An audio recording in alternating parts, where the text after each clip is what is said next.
Olá, estamos começando agora o Direto ao Ponto. Hoje é dia de conversar com o Francimar Melo, presidente do PT, Partido dos Trabalhadores no Maranhão, e também da Federação Brasil da Esperança, composta pelo PT, PV e PCdoB. Formado em administração, Francimar Melo já foi vice-presidente da Agência Estadual de Mobilidade Urbana e trabalhou na coordenação executiva da caravana Lula Livre, Brasil Livre. O Direto ao Ponto já está no ar.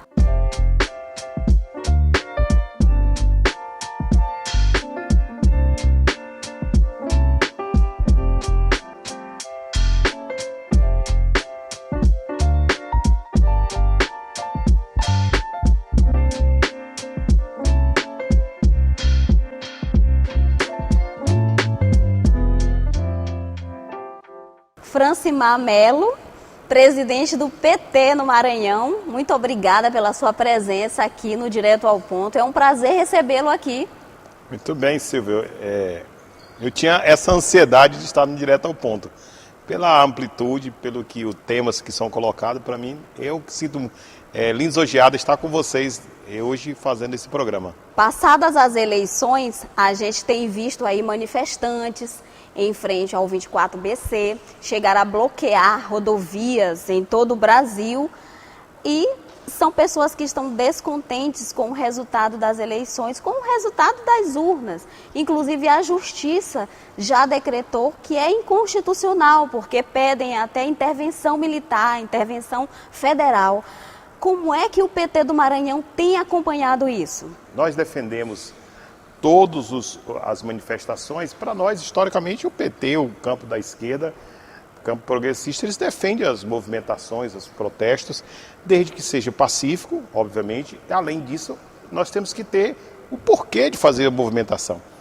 O que nós estamos aqui super admirados é a pauta que estão colocando. Primeiro, nós estamos contestando um resultado que foi legítimo.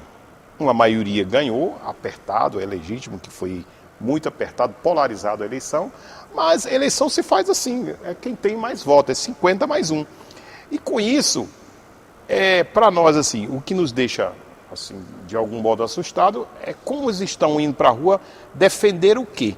Porque nós defendíamos uma eleição em que no país, nós já estamos aí depois da redemocratização do Brasil, longas eleições que nós já disputamos e perdemos algumas, ganhamos outras.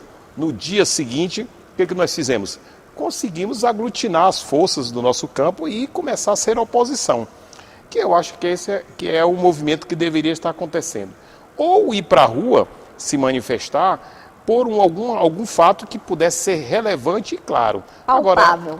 Agora você ir para a rua contestar o resultado sem nenhum elemento, é complicado isso. Além disso, pedir intervenção militar. Eu até falando agora esses dias sobre esse tema, é um negócio que não dá para ser compreendido. Pede intervenção militar, a polícia vai para a rua, e aí na hora que a polícia vai fazer alguma ação, eles contestam que os militares estão intervindo.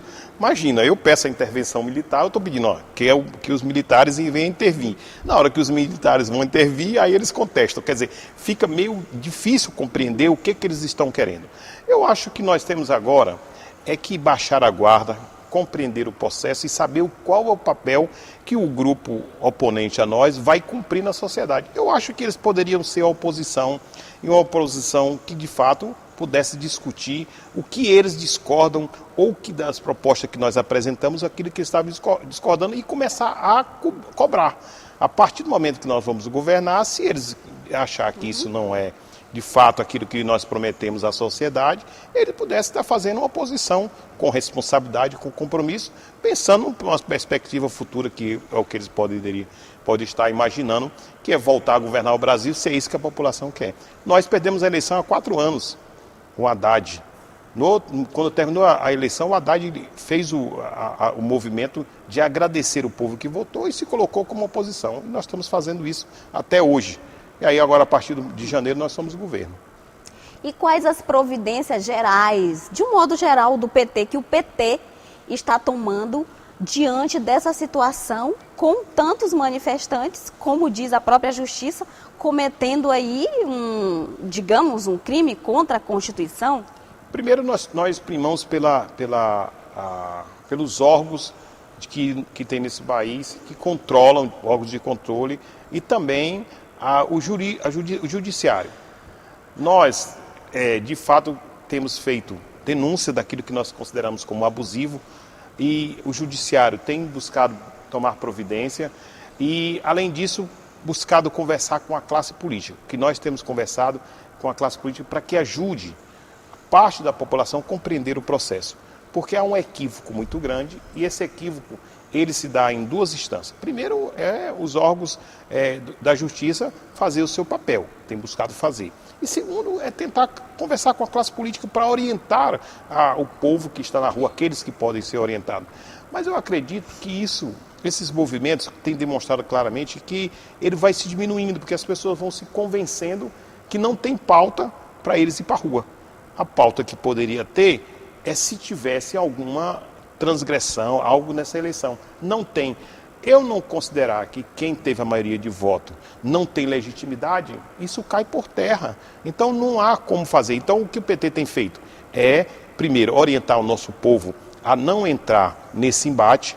Segundo, nós procuramos os órgãos da justiça e fazer as denúncias que for necessário e cobrar deles também que eles acompanhem esse processo e que cumpram as leis, que é o que é necessário para manter a ordem do nosso país.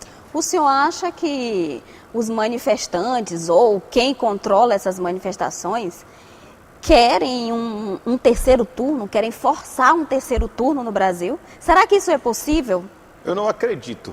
Mas se tivesse terceiro turno, nós estávamos preparados para disputar novamente, porque é o que o PT sempre fez, foi, primeiro, discutir com a sociedade e disputar a eleição. Mas nós também, isso está fora de cogitação, não há por que fazer uma discussão nesse nível. Terceiro turno, diante de qual cenário? Nós ganhamos o primeiro, nós ganhamos o segundo e com o voto do povo. E eu estava conversando com as pessoas antes, como é que eu vou discordar de um processo eleitoral em que a bancada do Centrão, que apoiava, teve a maioria? Esses mandatos, tudo vai ser anulado? Os governadores, os senadores que foram eleitos do campo oposto a nós não contestamos nenhum. Por quê? Porque nós participamos da eleição em todas as instâncias.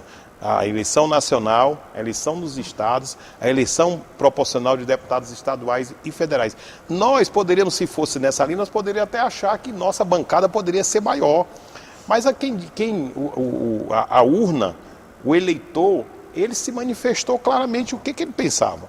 E eu acho que há umas contradições, porque eles votaram no Lula, na sua maioria, mas não votaram nos nossos representantes proporcional. E colocou o Lula e colocou uma bancada progressista, sim, mas uma bancada de direita, uma bancada de ultradireita, e é esse público que o presidente vai lidar. Mas nós temos que respeitar a opinião da população. Então não há nenhum motivo, não há o porquê da gente discutir uma proposta de terceiro turno. Não há porquê, não cabe no Brasil. Na democracia, que é algo que nós trabalhamos todos os dias para consolidar, não há espaço para um debate sem elementos, sem uma clareza para que o povo possa estar debatendo. Já que o senhor falou aí em congresso mais direitista, passadas as eleições a gente teve aí esse resultado realmente, um congresso com um perfil mais direitista para 2023. Como é que o PT pretende lidar com isso no Congresso Nacional? É aquilo que eu falei, essas contradições, ela ocorre, mas ela também tem um porquê. Nós vivemos uma eleição mais difícil, principalmente na proporcional no país.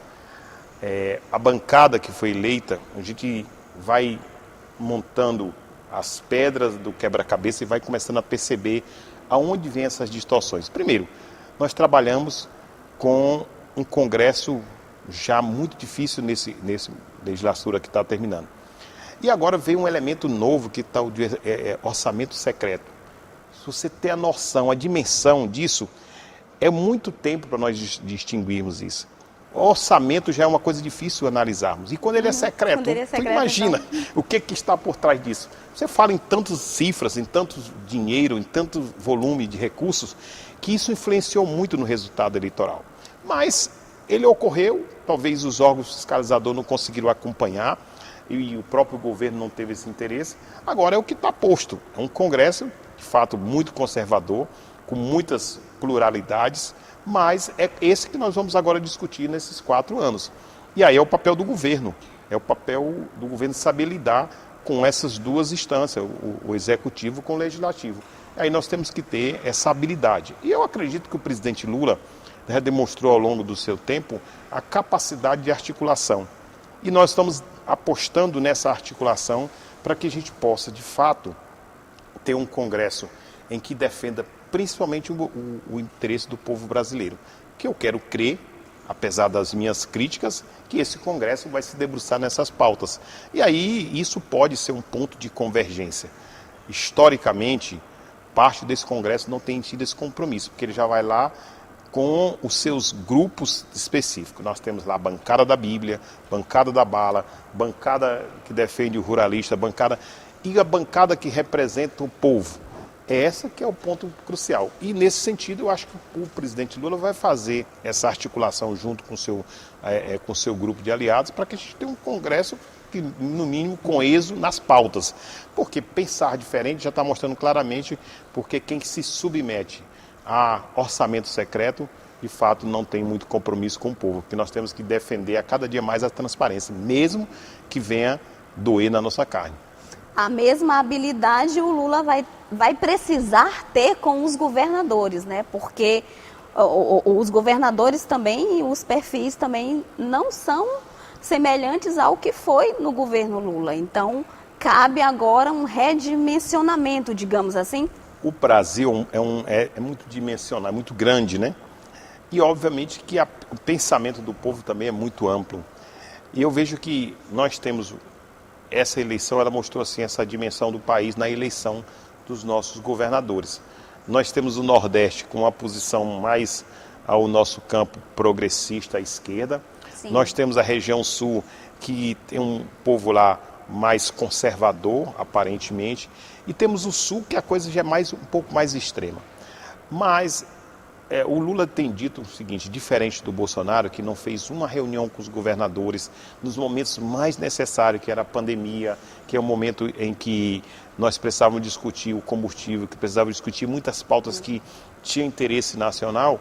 O Lula já tem sinalizado e já tem feito isso, que a primeiro momento ele vai conversar com os governadores. Ele tem dito isso, que vai fazer isso antes dele ser empossado. Quer conversar com os governadores, quer saber qual é a realidade de cada estado, para que ele possa fazer um governo com a participação dos gestores de cada estado. Porque o país é uma federação.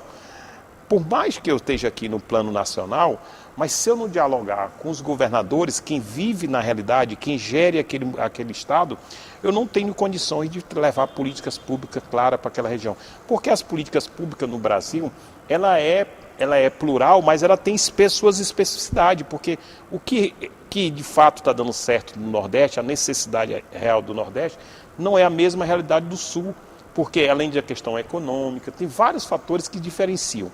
Então eu acho que para o Lula vai ser algo muito tranquilo, ele já fez isso, já demonstrou e já sinalizou na campanha que vai governar junto com os governadores de cada estado. Esse é o papel que ele quer cumprir. Não só os governadores reclamam, né?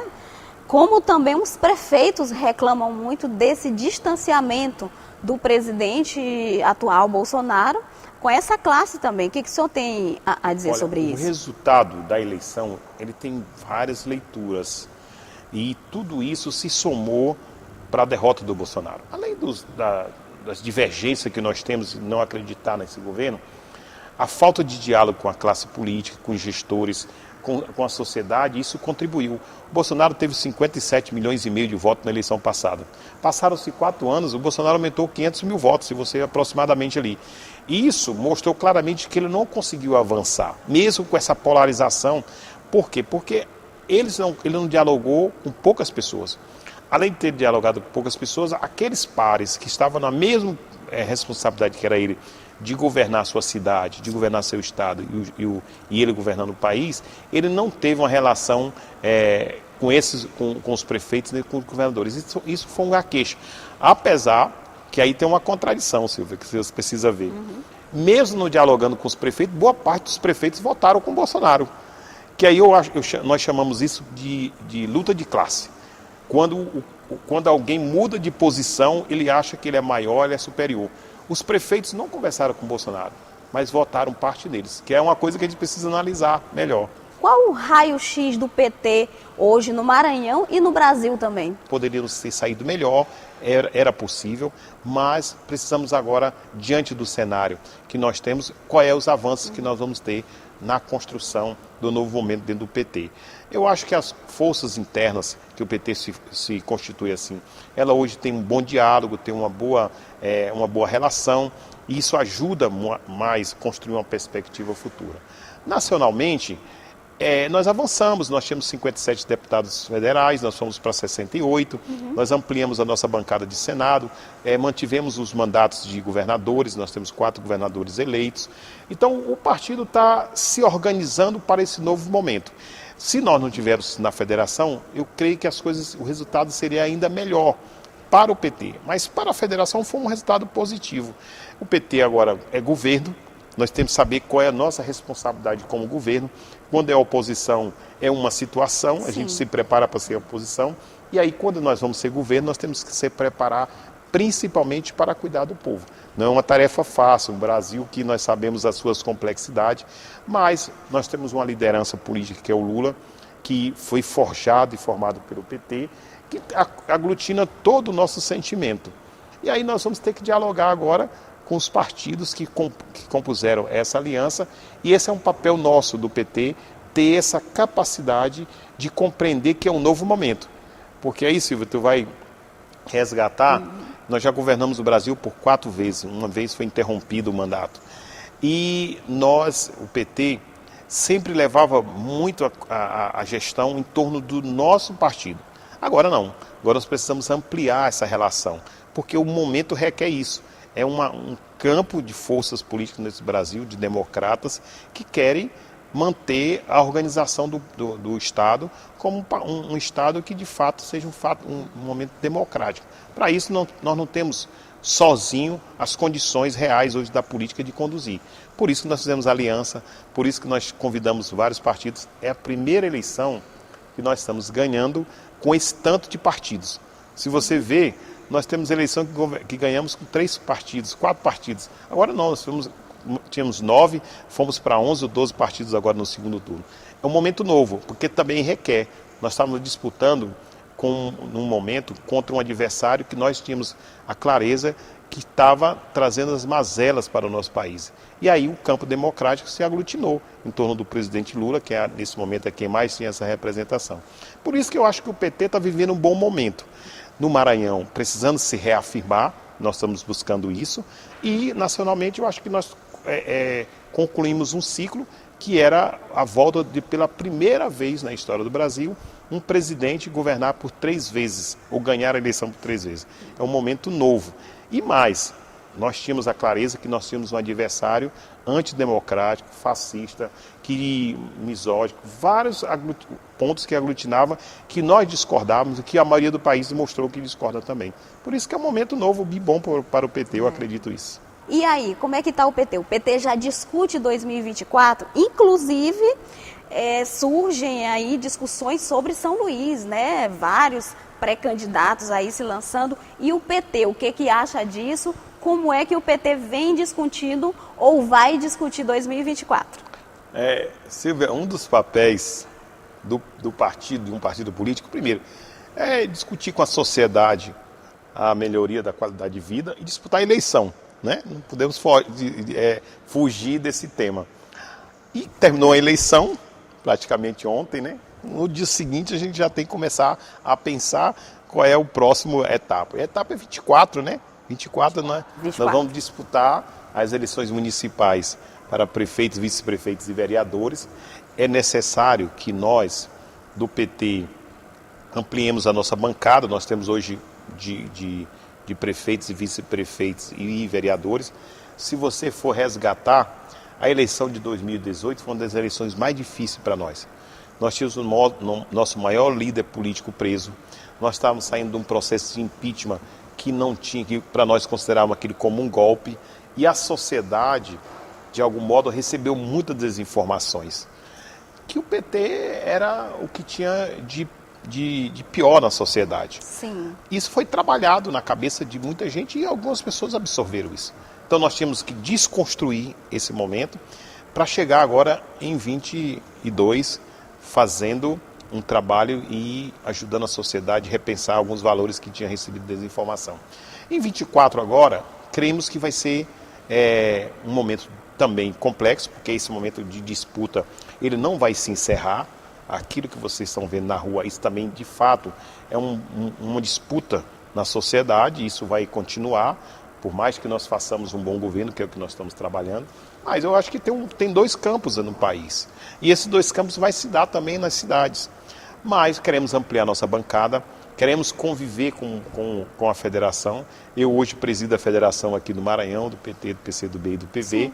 Vamos estar irmanado, é necessário, porque o regulamento, as regras... proporcional, né? Casamento. Isso é um momento também novo, que aí é um fato que a gente precisa ainda amadurecer. Porque nós pegamos em março, definimos uma federação. E começamos, isso já estava em pré-campanha. Então nós nem conseguimos degustar de fato o que é uma federação na sua íntegra. Foi vivendo aquele momento a cada dia. Agora nós temos um momento de maturar isso melhor com o nosso partido, com o PT e com os demais partidos e com a própria sociedade. Eu chego nos municípios, eu falo, olha, nós vamos viver essa realidade aqui de federação. A federação, eles ficam meio confusos, né? Então eu acho que vai ser um momento novo, mas já vai ser mais trabalhado. Eu acredito que nós vamos avançar bem. O PT vai buscar trabalhar, eleger uma bancada forte de vereadores e vice-prefeitos e prefeitos nas grandes cidades. Aí eu quero já deixar essa mensagem clara. O PT tem interesse em discutir em todas as grandes cidades. No Maranhão tem aproximadamente umas 20 cidades que estão acima de 50 mil eleitores. Então, na eleição passada, a nossa estratégia, todas as cidades acima de 50 mil eleitores, nós vamos fazer uma discussão para ter candidatura majoritária, candidatos a prefeitos, vice-prefeitos e vereadores. Nós queremos discutir claramente em todo o estado, mas as 50 maiores cidades é a nossa estratégia. Para isso nós vamos começar a montar um grupo de trabalho eleitoral com muita antecedência, organizar os nossos diretórios, aqueles que estão com problemas, com dificuldades, e aí depois disso discutir com a sociedade a real e a realidade do povo, para que a gente possa lançar candidaturas competitivas e que possa discutir bem com a cidade. Portanto, o PT ele é algo que ele gosta e ele nasceu para isso, para fazer esse debate, essa discussão com o povo. E aí no Maranhão a gente já tivemos momentos de uma bancada maior de vereadores e prefeitos e vice-prefeitos. Essa eleição nós tivemos uma redução e eu acredito que o momento agora nos favorece, nos proporciona a fazer uma melhor discussão com a cidade, apresentando o nosso governo, as nossas ações e discutindo a política com o povo. Então isso quer dizer que o PT pretende lançar candidato a prefeito em São Luís? Na nossa discussão, com certeza o PT está discutindo e vai debater muito isso. Precisamos, uma cidade como São Luís, Imperatriz, Caxias, Timon, São José de Ribamar, nós não podemos ficar fora dessa discussão. Sabe por quê? Porque as políticas públicas que esse povo, que a população precisa, nós conhecemos. Nós vivemos isso no dia a dia. Então é necessário que a gente participe desse debate. E como participa? Lançando nomes para que a população possa escolher. Obviamente que nós estamos num campo de aliança. Sim. E aí nós vamos colocar as candidaturas, os nomes, para fazer um debate interno. Vocês estão aqui no campo de aliança do governador Brandão, né, do grupo governista. Participamos do governo, ajudamos a eleição do governador Brandão, junto com o nosso vice Camarão e o nosso senador Flávio Dino. Então, mas mesmo tendo eles no nosso campo, nós temos o debate interno e vamos fazer a discussão depois com ele, com o nosso campo, encontrar os melhores nomes para que a cidade possa de fato ter uma boa representação. O que esperar do governo Brandão? Vocês hoje têm secretarias, o PT tem secretarias, né, mantém secretarias dentro do governo Brandão. Quais as expectativas para o próximo governo Brandão, que começa agora em janeiro de 2023? Pois é, o PT tem participado do governo, desse governo, desde o início. Uma parte do governo estava com Flávio, depois na reeleição do Flávio, todo o PT estava juntos, participando e também na gestão. Agora, nesse último mandato do Flávio com Brandão, nós estávamos com 4 secretarias. Na transição, permanecemos com esses mesmos espaços. E agora tivemos um resultado favorável, o povo entenderam que esse projeto que estava em curso desde a vinda do Flávio até agora o Brandão, é o projeto que estava contemplando a maior parte da população. Nós agora vamos continuar, é o nosso desejo, participar do governo e manter essa relação. Nós trabalhamos tanto a campanha estadual como a campanha nacional juntos e tivemos o êxito, o sucesso, que foi o resultado nas urnas. Agora, na discussão, no momento oportuno, discutir os espaços que nós vamos continuar participando do governo, queremos contribuir. E agora eu acho que nós temos a condição de dar uma contribuição maior, porque as políticas públicas que nós vamos gerir no Estado, ela vai estar muito alinhado com o governo federal. Porque aí, Silvio, tu deve resgatar aí na sua memória que nós passamos esses últimos 6 anos aqui no Maranhão na oposição. Desde quando a Dilma foi impeachmentado, o Flávio Dino estava no governo e foi um dos defensores ferrenhos, e até porque ele acreditava e defendia claramente que ali era um golpe. Então, naquele momento ali, ele já tomou uma posição e, naturalmente, o Estado vai recebendo também as suas contraofensivas. E a ferramenta que eles têm é dificultar recursos para o Estado do Maranhão. E aí nós vivemos na contramão, mesmo com os resultados positivos. O Brandão vai ter um momento diferente, que aí é onde o nosso sentimento de esperança. E aí nossa contribuição como partido no governo será sendo mais um porta-voz em trazer benefícios diretamente para o povo maranhense. E outro, o povo maranhense sempre defendeu o nosso governo. O resultado das urnas vem dizendo aí, sempre tivemos mais de 70% dos votos aqui no Estado. Não foi diferente agora. Então, mesmo o presidente Lula governando para todo o país, mas eu tenho certeza que ele vai dar uma olhadinha aqui para o Maranhão e vai nos dar a graça de trazer muitas políticas públicas que o povo precisa. E aí, naturalmente, o Brandão e o Flávio e o Felipe, e todos nós, vamos estar aí também contribuindo para a melhoria do povo desse Estado. Esse é o papel do PT na relação que nós temos com o governador Brandão e o Felipe Camarão. Olha, há especulações de que o vice-governador Felipe Camarão, que é do PT, vem assumir uma secretaria estratégica no governo Carlos Brandão. Como é que o senhor vê isso? Tem essa possibilidade realmente? Olha, assim como o Felipe demonstrou como gestor quando foi secretário em várias pastas, ele tem a capacidade, como tem outros nomes no PT, que também pode dar essa contribuição. Nós ainda não fizemos nenhuma discussão com o governador Brandão sobre espaço. Naturalmente, eu conversei com o Felipe esses dias, mas não discutimos sobre essa questão, aonde ele vai contribuir. Ele tem condição de contribuir em espaço de governo, como também na vice-governadoria, porque lá você pode cumprir papéis distintos. Então é um momento que nós vamos parar para discutir a composição, quando o governador nos chamar também. Mas eu acho assim, nós temos um time de gestores, de líderes políticos dentro do PT, que tem as reais capacidades de gerir qualquer espaço que nos entregar. Nós, sempre como nós temos um modo petista de governar, e esse modo petista de governar, eu falei que ele cabe em qualquer espaço de gestão, que é cuidar do povo. Então, se o nome for trabalhado internamente no PT, a gente não vai ter nenhuma dificuldade de fazer a gestão no espaço que for necessário. Se for uma secretaria macro, em que pode ser o nome do Felipe ou não, é um momento da gente discutir. Nós não fizemos nenhuma discussão sobre isso. Eu acho que tem muitas conversas que já rodam, mas oficialmente nós não temos ainda.